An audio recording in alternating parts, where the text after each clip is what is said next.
అమ్మా పంచదార మర్చిపోయావా? మర్చిపోలేదురా, అయిపోయింది. సాయంత్రం సరుకులు కూడా తెస్తానమ్మా. ఏం పెట్టేస్తావురా గుడ్డి నాయల? నా మాత్రలు అయిపోయి 2 రోజులైంది, సుట్టుముక్కలు అయిపోయి 2 గంటలైంది. తెచ్చావా?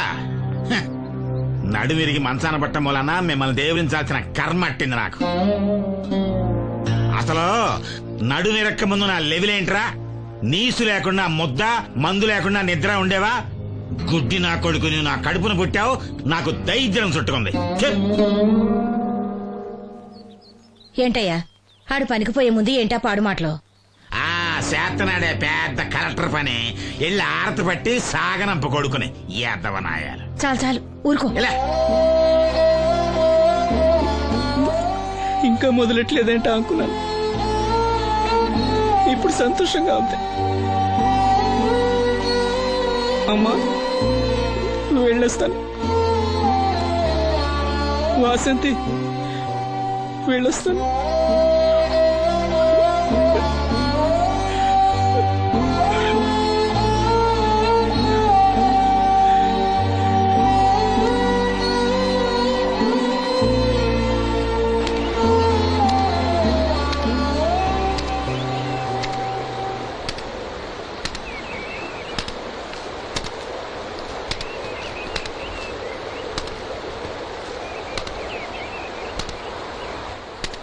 నాగమ్మా, నువ్వు బట్టలు తూతుంటే తాళం వేస్తున్నట్టుంది.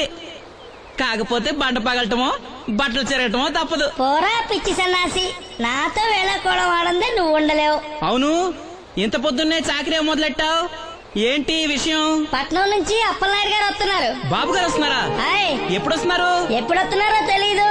మేత్రి దుప్పట్లు రగ్గులు ఉతకమని తెచ్చిచ్చాడు. బాబు గారు వస్తే మర్చిపోకుండా నాకు చెప్పే. అట్టాగే.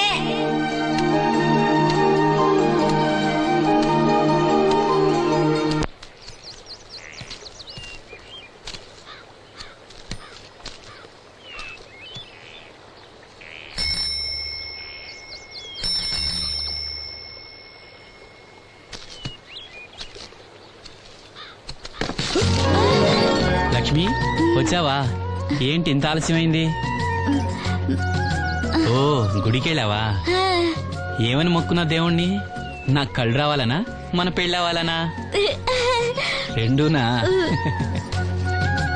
మరి నీకు మాటలు రావాలని కోరుకోలేదా? ఏ అవునులే, అలా మొక్కోపోవడమే మంచిది. నీకు మాటలు వస్తే నన్ను చేసుకోవు కదా. దర్జాగా సూటు బూటు వేసుకుని ఏ పట్నం ఉండో చేసుకుంటావు. ఏ మెల్లగా మెల్లగా, ఎందుకంత కోపం? నేను అన్నదాంట్లో తప్పేముంది? ఇప్పుడంటే గంతకు తగ్గ బొంతలాగా ఇద్దరం సరిపోయాం. దేవుడికి ఎవరిని ఎలా కలపాలో బాగా తెలుసు. నాకు నోరిచ్చాడు, నీకు కళ్ళు ఇచ్చాడు. లక్ష్మి కోపంగా ఉంది, అవును అన్నావా? ఓ కిట్టయ్యా, నేను వెంటనే పెళ్లి చేసుకోవాలా? ఎరా దీన్ని వేరే ఎవరు పెళ్లి చేసుకోమన్నావా? నీకే గనక మాట వస్తే నన్ను ఎందుకు చేసుకుంటావన్నానంతే. ఒరేయ్, నువ్వు దాని ముఖం చూడగలిగి ఉంటే అది నిన్నెంత ఇష్టపడుతుందో అర్థమయ్యేదిరా. నువ్వు ఇలా అనేవాడు కాదు. లక్ష్మి ఊరికినే అన్నాను, ఏమనుకోకే. సర్లే, ఇంతకీ ఎక్కడికి? తొర్రేటి రాజు గారింటే పెళ్లికేనా? పెళ్లి మధ్యాహ్నం కదా, బాబాయ్ కొట్టుకెళ్ళి అక్కడి నుంచి అలా వెళ్తాలే. సర్లే, బస్సు వచ్చే టైం అయింది, తొందరగా వెళ్ళు.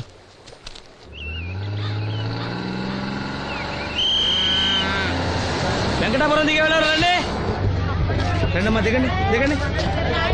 ఎక్కడమ్మా మీరు? ఎక్కండి, ముందుకెళ్ళిపోండి. Right right.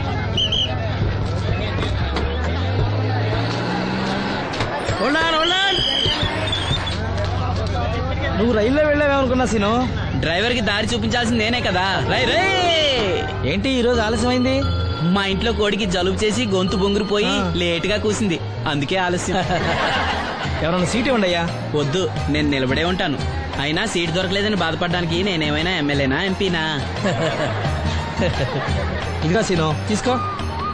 ఓ కళ్ళ చూడా. అవును, నీకోసం తిరునాళ్ళ తీసుకొచ్చాను.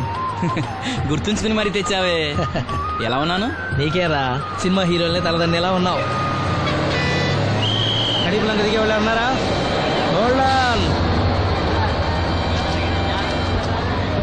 రండమ్మా, ముందుకెళ్ళిపో. ఈ పర్సనాలిటీ చాలా సినిమాలో చేరడానికి.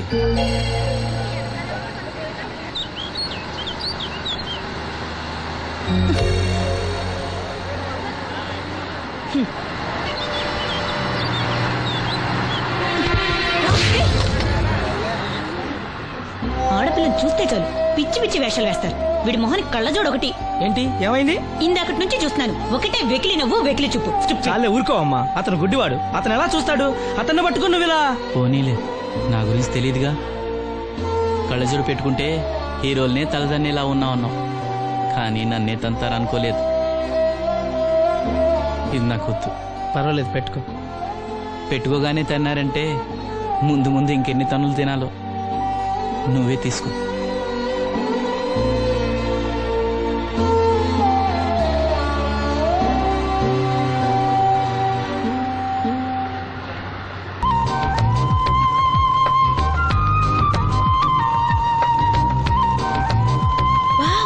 చాలా బ్యూటిఫుల్ గా ఉంది కదా. Yes, it's amazing.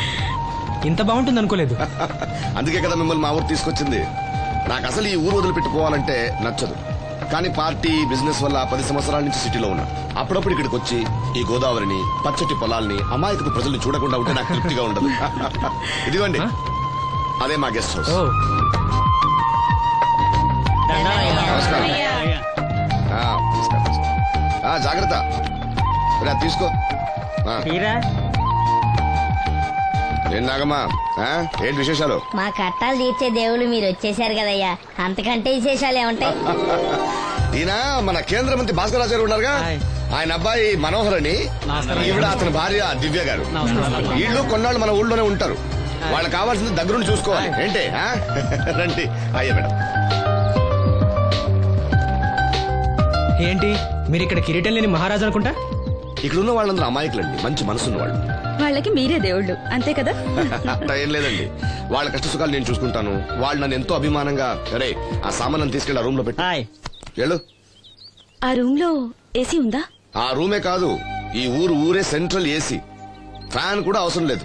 కిటికీ తెరిస్తే గోదావరి నుంచి చల్లటి గాలి వస్తుంది. Just feel comfortable. ఇది మీ సొంత ఇల్లు అనుకోండి. మరి ఫుడ్ సంగతి ఏంటి? ఫుడ్ గురించి మీరు ఆలోచించాల్సిన అవసరం లేదు. ఇక్కడ భవానీ అని మంచి వంట అమ్మాయి ఉంది. ఆవిడ వంట తిన్నారంటే జీవితంలో మర్చిపోదు. ఓకే, నేను స్నానం చేసి వస్తాను. Relax relax.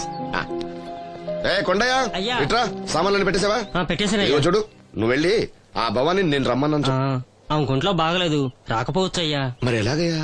వీళ్ళు నాకు చాలా కావాల్సిన వాళ్ళయ్యా. జనరల్ గా బయటకు రారు. నేను స్వయంగా రమ్మన్నాను కాబట్టి వచ్చారు. వీళ్ళకి ఎలాంటి ఇబ్బంది కలగకూడదు. నువ్వు వెళ్ళి నేను చెప్పానని చెప్పు. వెళ్ళు. అలాగేనయ్యా.